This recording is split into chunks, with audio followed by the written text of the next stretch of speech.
हो वरती वरती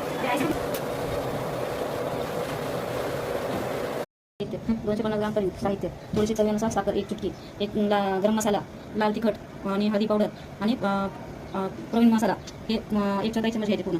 हे मीठ चवीनुसार, शहाजिरा, लवंग, मिरे आणि जिरा, तेजपत्ता. तुम्ही याच्यात विलायची टाकू शकता, हिरवी विलायची किंवा मोठी विलायची पण टाकू शकता. त्याच्यामध्ये कांदा, अशा मोठ्या प्रकारचा कांदा पाहिजे. हे टमॅटो, हे कोथिंबीर, त्याच्यानंतर ही ग्रेव्ही केलेली कांदा, लसूण, टमॅटो, अद्रक, तीळ आणि शेंगदाणे, थोडे 2 काजू, 2 बदाम, ते सर्वांचं मिश्रण आहे, भाजून घेतलेलं आहे, टाकलेलं आहे. तर सगळ्यात पहिले तेजपत्ता